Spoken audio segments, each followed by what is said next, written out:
Hello students, स्वागत है आप सभी का आपके अपने YouTube channel Prince food education में। आज की इस क्लास में हम आपको ईवीएस का टॉपिक पौधे, बीज और फल से संबंधित महत्वपूर्ण प्रश्न के बारे में बताएंगे। इससे पहले मैंने इसके महत्वपूर्ण तथ्य के बारे में बताया था। क्वेश्चन नंबर फर्स्ट, पंखुड़ियों के अंदर फूल के बीच में कुछ पतली पाउडर जैसी रचनाएं दिखाई देती हैं, उन्हें क्या कहते हैं। क्वेश्चन में पूछा गया है पंखुड़ियों के अंदर फूल के बीच में आपको कुछ पतली पाउडर जैसी रचनाएं दिखाई देती हैं, उन्हें हम क्या कहते हैं। तो उन्हें कहते हैं पराग। क्या कहते हैं? पराग, पॉलन कहते हैं। जो पंखुड़ियों के अंदर फूल के बीच में आपने देखा होगा कुछ पतली सी पाउडर जैसी रचनाएं दिखाई देती हैं, उन्हें क्या कहते हैं? उन्हें पराग कहते हैं, पॉलन कहते हैं। ठीक है, नेक्स्ट क्वेश्चन है, पत्तियों में हरे रंग की स्थिति निम्न में से किस कारण से होती है। क्वेश्चन पूछा गया है कि जो पत्तियों में हरे रंग की स्थिति होती है, हरे रंग की स्थिति किस कारण होती है। तो क्लोरोफिल प्रेजेंट होता है। पत्तियों में क्या होता है? पत्तियों के हरे रंग में क्लोरोफिल प्रेजेंट रहता है। इसके कारण पत्तियों में हरे रंग की स्थिति जो होती है वो क्लोरोफिल के कारण होती है। ठीक है, नेक्स्ट क्वेश्चन है, निम्नलिखित में से कौन सा कथन सही है। तो पहला है, मनुष्य व पौधे दोनों के द्वारा ऑक्सीजन व कार्बन डाइऑक्साइड का निष्कासन किया जाता है।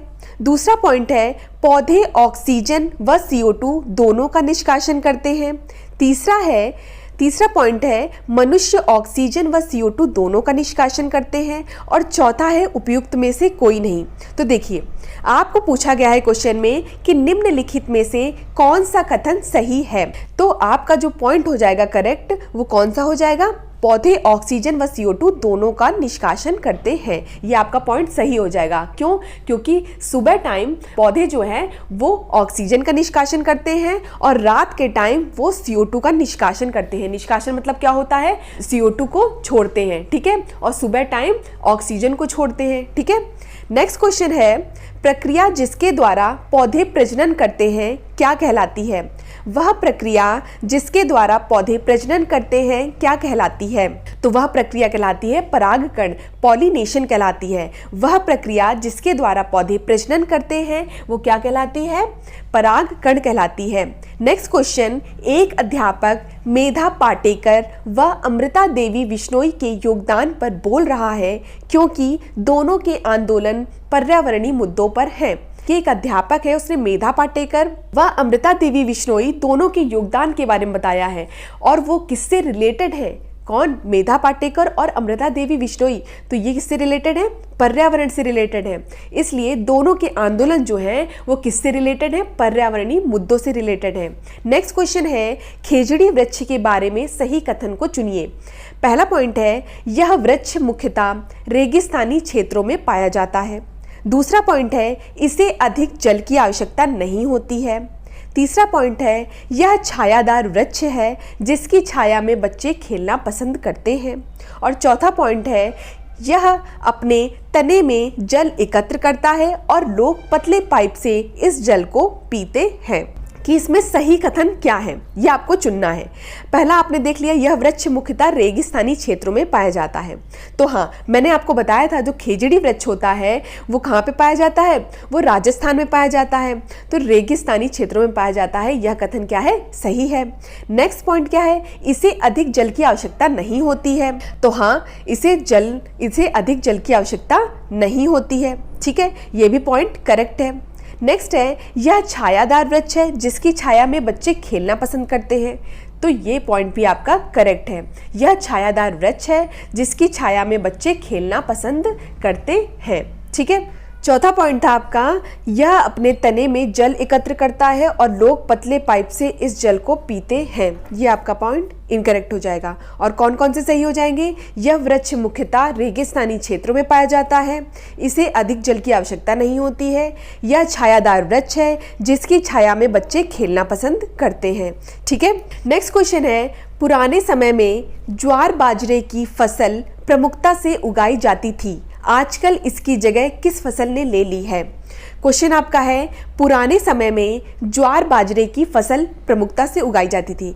मतलब पुराने समय में ज्वार और बाजरे की फसल जो उगाई जाती थी, और पूछा जा रहा है कि आजकल इसकी जगह किस फसल ने ले ली है, मतलब आजकल ऐसी कौन सी फसलें हैं जो प्रमुखता से उगाई जाती हैं।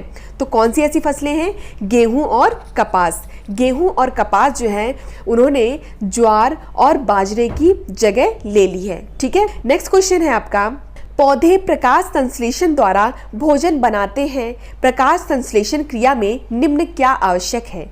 ये तो आपको पता है कि जो पौधे होते हैं वो प्रकाश संश्लेषण द्वारा भोजन बनाते हैं, लेकिन प्रकाश संश्लेषण क्रिया में क्या आवश्यक है, तो क्या क्या आवश्यक है, कार्बन डाइऑक्साइड, कार्बन डाइऑक्साइड, जल, सूर्य का प्रकाश एवं पर्णहरित। तो क्या क्या आवश्यक है प्रकाश संश्लेषण की क्रिया में, CO2, जल, सूर्य का प्रकाश एवं पर्णहरित।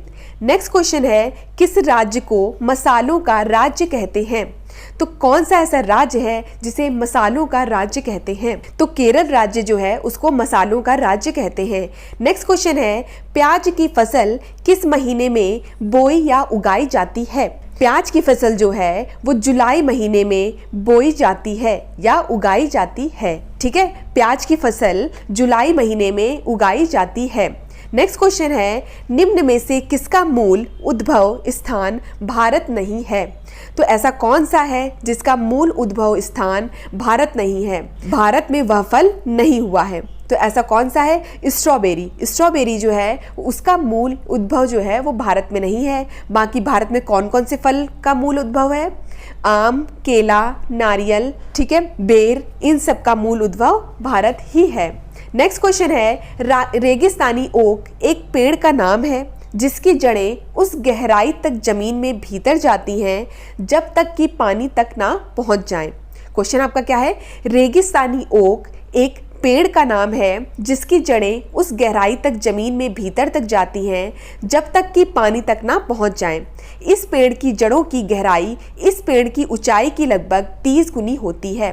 इसमें बताया गया है इस पेड़ के जड़ों की जो गहराई है वो इस पेड़ की ऊंचाई की लगभग 30 गुनी होती है, मतलब इसकी जो जड़ें होती हैं वो इसकी ऊंचाई से 30 गुना ज़्यादा लंबी होती हैं। जड़ों का स्तर जो है वो ज़्यादा लंबा होता है और कितना गुना 30 गुना। तो पूछा गया है क्वेश्चन में कि यह पेड़ कहाँ पाया जाता है। यह पेड़ ऑस्ट्रेलिया में पाया जाता है। कौन सा पेड़, रेगिस्तानी ओक जो है वो ऑस्ट्रेलिया में पाया जाता है।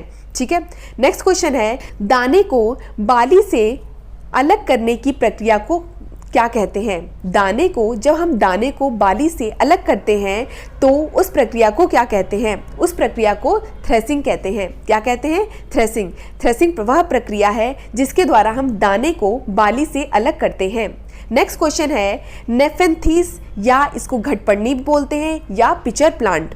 नेफेंथीस, घटपड़नी या पिचर प्लांट एक ऐसा पौधा है जो मेढकों, कीड़ों, मकोड़ों और चूहे जैसे छोटे जीवों को अपने अंदर फंसाकर खा लेता है। हमारे देश में यह पौधा कहाँ पाया जाता है।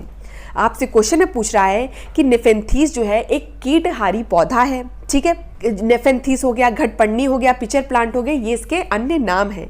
ये एक ऐसा पौधा है जो क्या करता है, अपनी घड़े के समान होता है, इसलिए इसका नाम घटपड़नी या पिचर प्लांट है, क्योंकि ये घड़े के समान होता है। यह अपने एक पत्ती निकालता है और पत्ती के द्वारा क्या करता है, कीड़े मकोड़े जो होते हैं और चूहे होते हैं, कीड़े मकोड़े हो गए, चूहे हो गए या छोटे जीव जंतु हो गए, जीव हो गए, उनको क्या होता है, अपनी ओर आकर्षित कर लेता है और उनको खा लेता है। ठीक है, तो हमारे देश में यह पौधा कहाँ पाया जाता है, मेघालय में। यह पौधा कहाँ पाया जाता है, मेघालय में। नेफेंथीस हो गया, घटपड़नी हो गया या पिचर प्लांट हो गया, यह पौधा हमारे देश में मेघालय में पाया जाता है।